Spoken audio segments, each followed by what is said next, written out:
journey that started over 10 years ago. A journey where I was searching for Christ and didn't even realize it.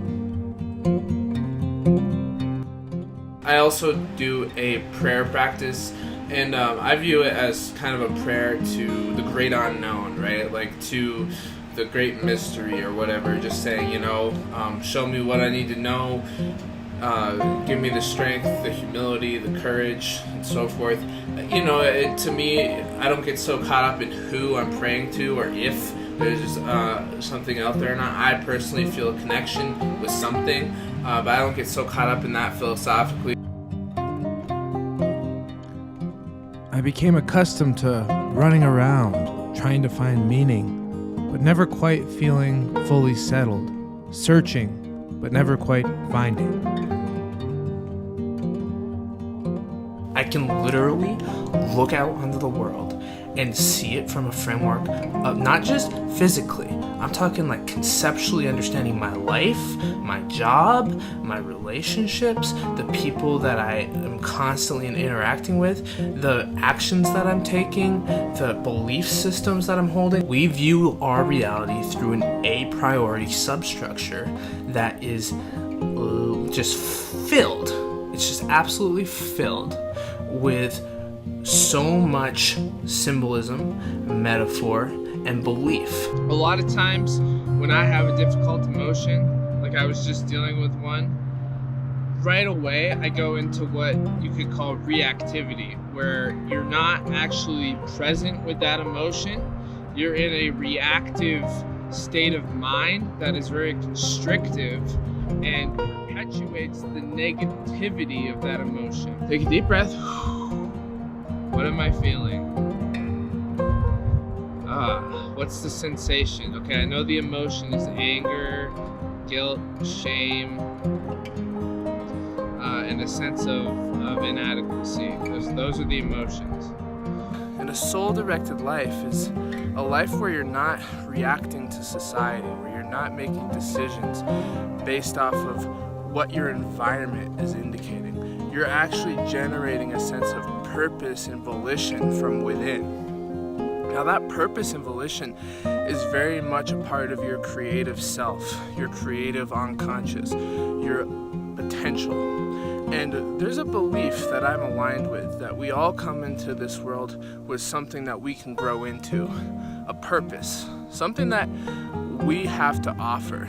And I think a lot of times what happens is because of the forces of the environment, because of life experiences, because of the stories that we're telling ourselves, in the way that we're choosing to react and relate to the world, to others, and deep within ourselves, what happens is we become trapped in an unuseful paradigm.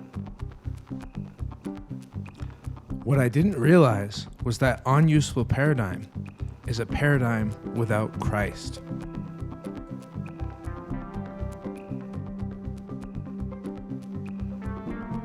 But before I met Christ, I met Dr. Roger Straen, who was the one who ultimately helped lead me to Christ, even though he didn't realize it. He's the founder of the self-soul-spirit model of psychology. And what a great honor it is for me to be your mentor, and particularly at this time of my life when I'm in some ways finishing up with many of the people I have mentored. I'll just interject here briefly. Really, for me, the self-soul-spirit model is one of the finest models out there as far as working with the human psyche and understanding the philosophy of just being a person. And one of the things I really love about it is how it combines the genetic science with the spiritual components that resonate with so many people that have been left out of rationalist post-enlightenment thinking. The word soul is the most amazing thing, because how this universe got started, why it would operate under the basis of a life force. It could operate as an energy and we wouldn't have bodies. It's chosen to have a structure. We have bodies, just as animals and plants and etc. And the soul is the life force of that body. It is not directly connected to spirituality, though in my thinking, the soul prepares the self for deliverance to the universe at the end of life.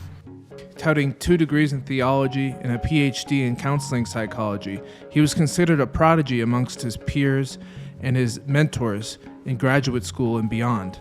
Roger didn't just teach me how to think, he taught me how to work on myself in a deep psychological way. Being regarded as one of the best therapists in the country by those who knew him and worked with him and were qualified to assess, Roger was not only a brilliant scientist displaying a unique understanding of genetics and neurological development, he was deeply gifted at seeing people's hearts and helping them work through life issues. Just like in this clip, where he helps me realize that I had suppressed the child within me and that I needed to make contact with this childlike side of my personality.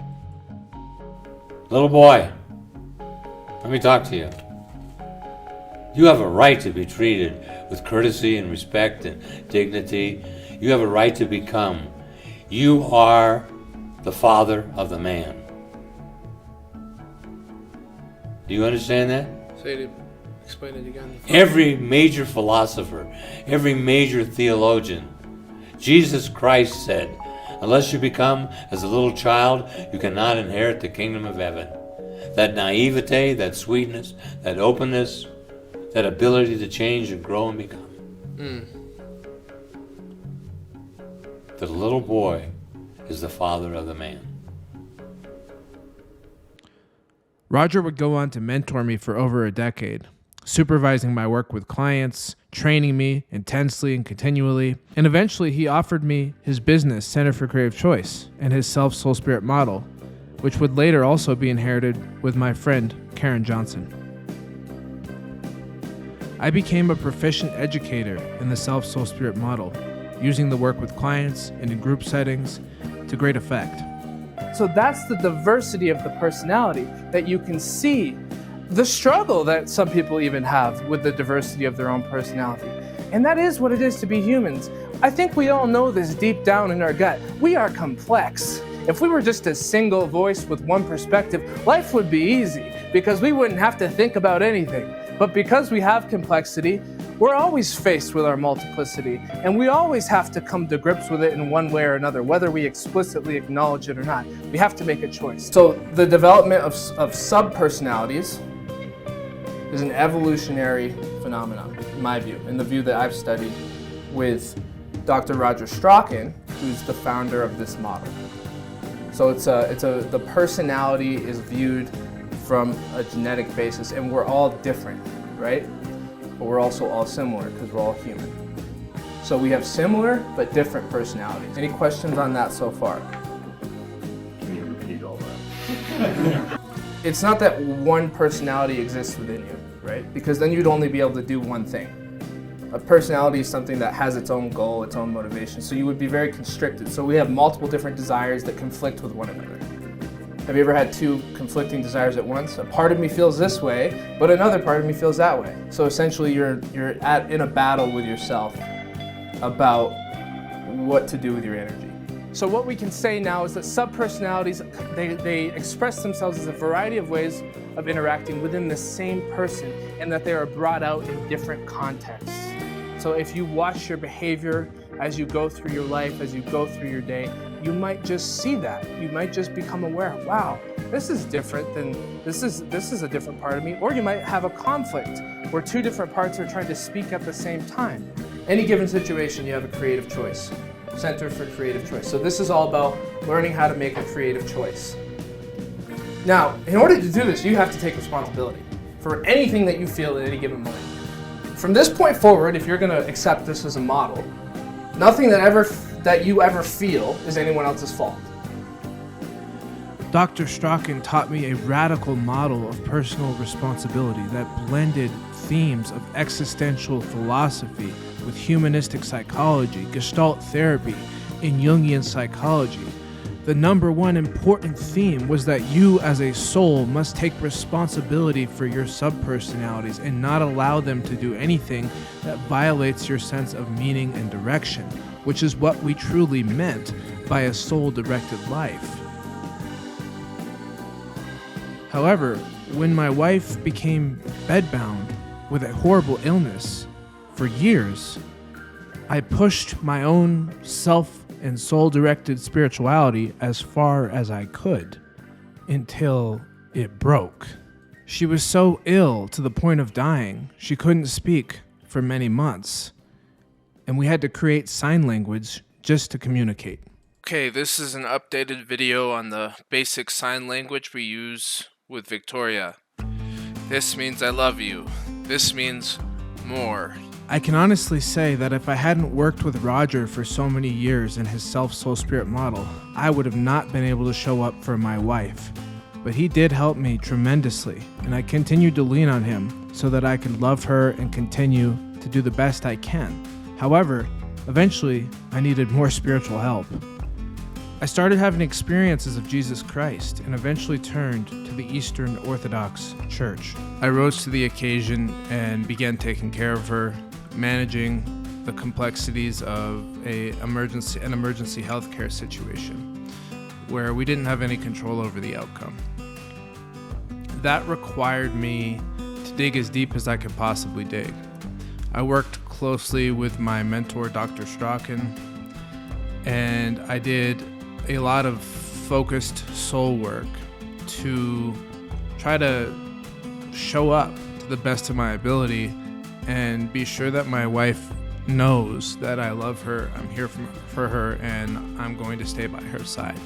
I believe that Jesus Christ is the creator, and through my engagement with Orthodox Christianity, I've found something that can hold a complex philosophical and theological account of existence while also making a tremendous amount of space for the mystery and the phenomenology of spirituality. So what's different now? I still believe in the psychology of subpersonalities. I still believe in the soul, but it's my understanding of who is the authority that has changed. See, no longer is it my luxury to decide my spirituality through my own personal preferences, but now Jesus Christ is life and truth, and his Orthodox Church gives me a pathway to authentic repentance where I can show up, love my wife, and live my life from a place of authenticity, love, and joy. I still have a long way to go, but I sure am grateful that Christ grabbed a hold of my heart and changed me.